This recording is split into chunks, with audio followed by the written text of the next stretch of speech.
Registrations are filling fast for Fast Track 2026, the VLGA's national one-day annual conference focused this year on incivility and its threat to local democracy. The event will bring together stakeholders from across the local government sector to address the rise of incivility in public discourse and its impact on democratic processes. It will explore how hostile behaviour, misinformation and the erosion of respectful dialogue threatens the effectiveness, safety and integrity of local governance. It's on Friday the 27th of February at the RACV City Club in Melbourne. To register and find out more, visit the events page at the VLGA website, vlga.org.au.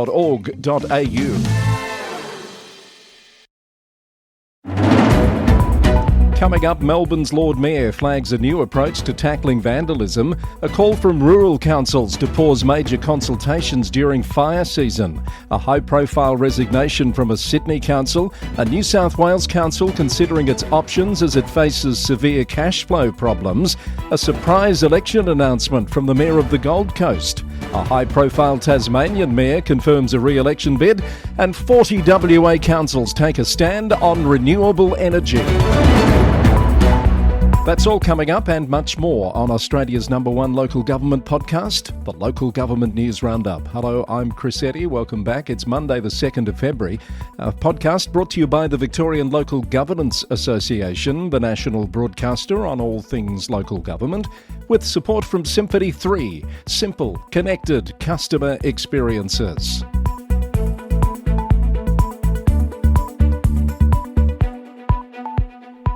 Starting in Victoria, as usual, and the Herald Sun is reporting that the City of Melbourne's Lord Mayor, Nick Rees, is proposing a you break it, you buy it policy that will see vandals pursued for the full costs of repairing damaged statues and memorials in the CBD.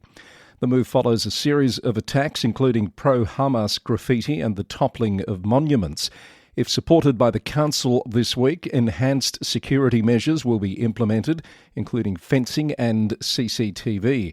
However, the initiative does face challenges as police have laid zero criminal damage charges for monument vandalism since 2020, despite political promises of prosecution. Rural Councils Victoria is calling on the state government to pause consultations on major energy and mining proposals during the official fire danger period.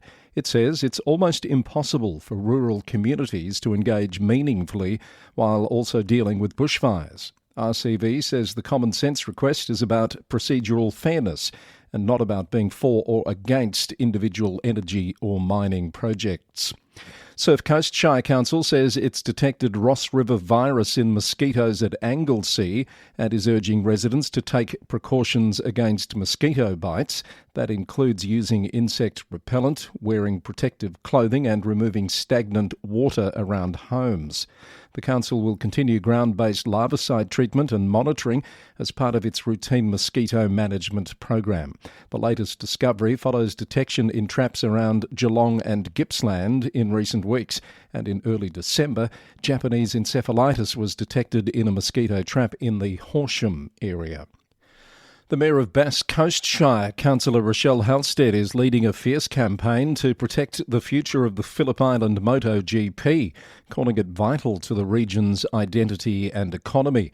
The Australian Motorcycle Grand Prix has been held at Phillip Island since 1997 and is now the largest regional sporting event in Australia. The council has joined forces with South Gippsland Shire, tourism bodies and business leaders to lobby the Premier and race organisers for long-term commitments. More than 4,000 people have already signed the Save Our MotoGP petition. Horsham Rural City Council has announced it will soon release a report on a potential alternative truck route for the Western Highway around Horsham. The route proposes using existing roads on the northern and eastern sides of town to manage heavy traffic without creating a full bypass. The council has not yet adopted any preferred alignment and plans to establish a community reference group to gather public feedback and determine the best solution for the community's future traffic needs. The council has also decided to maintain its 4 weekly glass recycling bin collection service. A survey showed some support for reducing to 8 weekly collections but approximately 18% of residents rely on the 4-week frequency, despite overall usage declining since its introduction in April 2023 and that of the Container Deposit Scheme in November 2023. And Mansfield Shire Council has launched the It's Better With You Here marketing campaign to attract tourists back to the high country following the recent bushfires. The staged campaign showcases various towns and operators across the Shire to support economic recovery and remind visitors that the area remains open and welcoming. Heading our New South Wales report today, and Liverpool Council's Deputy Mayor, Councillor Dr Betty Green, has resigned from her position mid-term due to health reasons. She plans to pursue academic research on women's experiences in local government while reflecting on her decades-long career focused on fairness, equity and social justice. Dr Green expressed gratitude to her husband and family for their backing and encouragement while she's been focused on her council work. Upper Hunter Shire Council is facing severe cash flow problems after reportedly breaching the Local Government Act by using restricted funds to pay for roadworks before grant money arrived. The Newcastle Herald reported that the council is now considering cutting services, making staff redundant or taking out loans to avoid another breach. The council, already operating with a deficit until 2032 and $29 million in debt, is seeking ministerial approval to continue using restricted funds while it works towards financial sustainability over the next 12 to 24 months. Shell Harbour councillor Kelly Marsh has been recovering in hospital after suffering 2 aneurysms on January the 19th, with Mayor Chris Homer's quick thinking in calling an ambulance, potentially saving her life. The Illawarra Mercury reported that Councillor Marsh was hopeful of returning home on the weekend and that she's been continuing to fulfil her council duties from her hospital bed. Central Coast Council passed 2 emergency motions last week. It will call on the New South Wales Department of Primary Industries to provide support for further actions and resources to boost shark mitigation on Central Coast beaches. It will also request the New South Wales Government to provide councils with clearer guidance and appropriate tools to manage e-bike and e-scooter safety risks and incidents within local communities. Good news on the funding front for Lake Macquarie Council, which will receive over $360,000 from the New South Wales Government's Greening Our City program to plant 250 trees across 13 suburbs, targeting urban heat hotspots to create cooler, more livable neighbourhoods. The council says the plantings are expected to reduce temperatures, enhance biodiversity and increase property values by 3 to 5%. Wollongong City Council has also received money from the fund, $480,000, to plant over 1,500 trees across 10 priority suburbs, primarily in southern areas with low canopy cover and high heat. Now, speaking of high heat, Central Darling Shire Council has issued a warning to residents to avoid sitting, camping or parking under eucalyptus trees during the extreme heat. This is because branches can drop without warning due to the tree's moisture restriction survival mechanism. And early bird tickets are on sale for the Regional Tourism Forum Riverina Murray 2026, bringing together tourism stakeholders to Tokemwall in April. The forum is a cross-border first, designed for those working directly in tourism and destination development. To Queensland now, and the Gold Coast Mayor Tom Tate has announced he'll run for re-election in 2028 on a pro-light rail platform, specifically advocating for Stage 4 extension from Burleigh to the airport. The Gold Coast Bulletin reported that stance could create political challenges for several state LNP MPs in southern divisions who have opposed the tram expansion. The decision effectively turns the 2028 local election into a referendum on light rail expansion. Queensland's Planning Minister is reviewing flood planning rules after Logan City residents protested new flood mapping that has blocked development approvals and caused insurance premiums to spike by up to 600%. The Courier Mail reported that Mayor John Raven sparked backlash by stating residents weren't entitled to compensation from the council. though critics argue the Planning Act allows compensation claims when planning changes significantly affect development rights. The dispute centres on updated risk-based flood mapping introduced early last year, with over 7,000 residents now joined in an action group demanding clearer communication and solutions to their insurance and development challenges. Bundaberg Regional Council has approved a new economic development strategy to guide regional growth and investment over the next decade. It focuses on 5 key drivers: workforce planning, business and innovation, investment attraction, enabling infrastructure and development. It aims to support the region's main industries, including agriculture, while prioritising accommodation investment, port development and sustainable growth. Cook Shire Council is advocating to federal and state governments for urgent childcare funding and recognition of Cooktown and Lakeland as areas of need. The region is facing significant childcare shortages, particularly for children under 15 months. While the council purchased a childcare centre in 2017 and continues working with private providers, Mayor Robin Holmes said that sustainable solutions require collaboration across all levels of government and will take time to implement. Lockyer Valley Regional Council has installed 2 new flood monitoring cameras in Grantham and Wynwil, bringing the regional total to 18 cameras that capture images every 15 minutes using high-resolution and infrared technology. The cameras provide real-time flood monitoring information to emergency services and the community through the council's disaster dashboard. And Douglas Shire Council has received a $100,000 grant to install battery recycling bins across the region, partnering with neighbouring councils Mareeba, Cook and Tablelands to create a safer disposal network. The new bins will be placed at public facilities starting in March, helping prevent hazardous batteries from ending up in landfill and reducing fire risks. This is the Local Government News Roundup for Monday the 2nd of February, edition number 545, brought to you by the Victorian Local Governance Association, with Fast Track coming up later this month. There were only a handful of seats left when I checked last week, so if you're interested in participating in the big day on incivility and its effect on public life and decision-making, you might want to head to the VLGA website now to find out if there is a place left. We'd love to see you there on the 27th of this month. And support for the podcast comes from Symphony 3. You heard me talking about that disaster dashboard at Douglas Shire Council. Well, that's the sort of thing that Symphony 3 is working with councils on. A handful of them around Victoria have just very recently launched new disaster dashboards. If you'd like to know more about that, head to symphony3.com.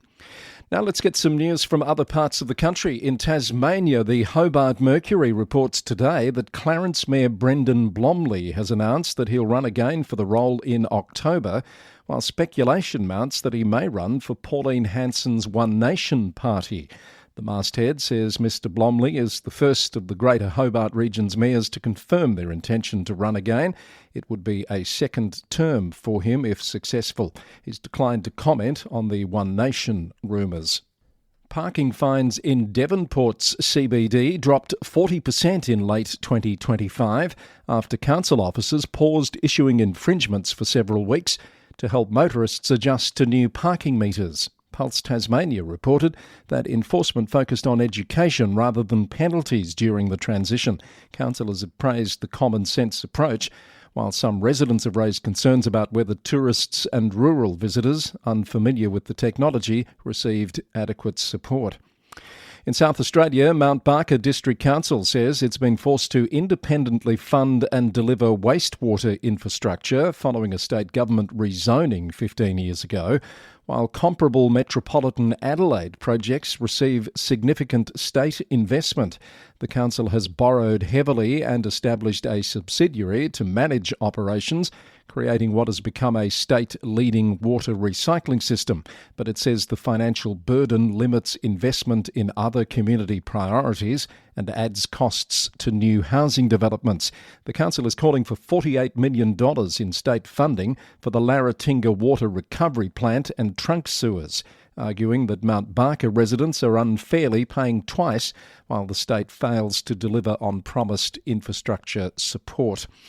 The District Council of Grant has decided not to renew its annual $20,000 funding to the Riddick Arts and Culture Centre in Mount Gambier after a decade of support. It has chosen instead to redirect the funds to its own community initiatives, but remains open to future collaboration on significant opportunities, according to Border Watch. The City of Mount Gambier said it will adjust its budget to ensure the Riddick continues to operate as South Australia's leading regional gallery, despite the loss of the long-standing partnership. From Western Australia, 40 regional councils have issued a joint statement demanding mandatory locally administered community benefit arrangements for renewable energy projects. The Alliance is arguing that communities hosting wind, solar and battery infrastructure must have a direct say in how benefits are managed rather than being sidelined by centralised decision-making. They've called on Premier Roger Cook and Energy Minister Amber Jade Sanderson to release a clear, enforceable guideline that secures community contributions over project lifespans, allocates benefits based on nameplate capacity within host regions, and empowers local governments to administer funds transparently through existing audited systems. The City of Kalgoorlie-Boulder has appointed Mal Osborne as acting CEO for 1 month, bringing over 20 years of senior local government experience, including previous CEO roles across WA. Frances Liston, who served as acting CEO since November, will return to her role as Director of Governance and Organisational Strategy after assisting with the handover. And the Shire of Donnybrook-Ballingup will hold an extraordinary postal election on March 26, with nominations open from February the 3rd to the 10th. There are 2 vacant councillor positions, with terms expiring in October 2027. In October, Councillor Lisa Glover officially resigned, creating the first vacancy, followed in November by Alexis Davey, who cited a contentious council decision as the reason for her resignation. And the Mayor of Alice Springs, Asta Hill, has defended her decision to abstain from the council's Australia Day citizenship ceremony. The NT News reported that Mayor Hill told a packed council meeting last week that it was a personal choice, not influenced by her Greens party affiliation. Her decision has sparked a petition with over 1,000 signatures calling for her resignation.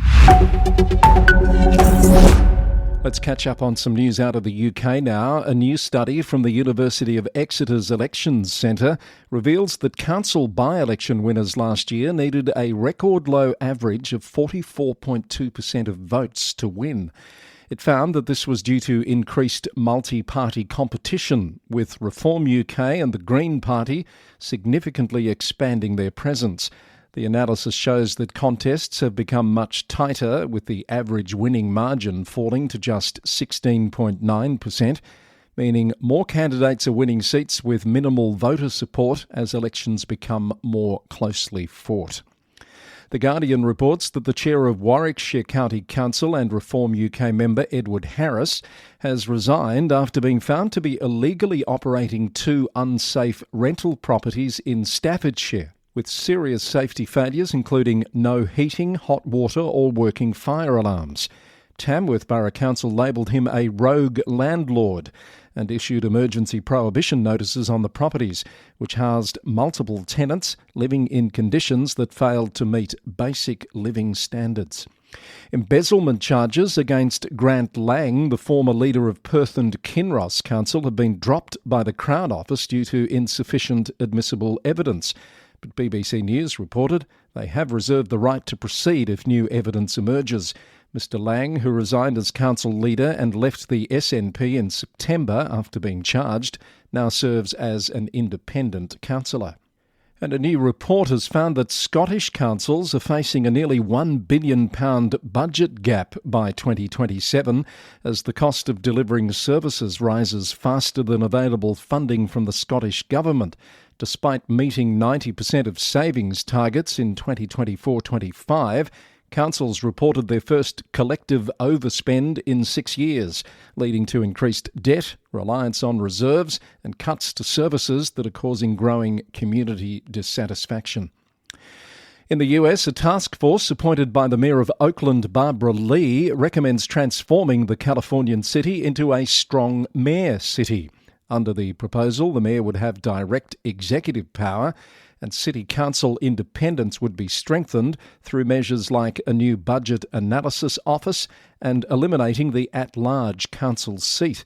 The proposed charter reforms, which must be approved by voters, aim to address confusion and inefficiency caused by the current hybrid government structure that's been in place in Oakland for nearly 30 years. In Mesa, Arizona, officials are refusing to dismiss over 40,000 photo radar tickets issued between 2020 and 2021 that incorrectly displayed a retired judge's signature due to a clerical error. 1011now.com reported that the city is maintaining the citations are legally valid despite the error. It says the use of the incorrect name is inconsequential and that it was a process error rather than a legal one. And while we're on procedural errors, a report has found that Region of Waterloo Council in Canada did not follow proper procedural rules when a councillor was allowed to change her vote on the police board budget after the results were announced. CTV News reported that despite the procedural irregularity, the report from a law firm determined that the violation only related to the council's internal rules rather than statutory requirements. So the budget approval will stand with a final vote of 8-7. But councillors have been urged to be more careful with their votes in the future, as the procedural bylaw does not authorise self-correction of voting errors after results are announced. And that's our roundup of news from the big, wide, wonderful world of local government for this Monday, the 2nd of February, edition number 545. Brought to you by the Victorian Local Governance Association, the national broadcaster on all things local government, with support from Symphony 3, simple, connected customer experiences. You can find out more about this episode, including finding story links at lgnewsroundup.com. The Local Government News Roundup is recorded in the city of Greater Geelong, Victoria, on the land of the Wadawurrung people of the Kulin Nation. We come your way every Monday, Wednesday and Friday. Until next time, thanks for listening and bye for now.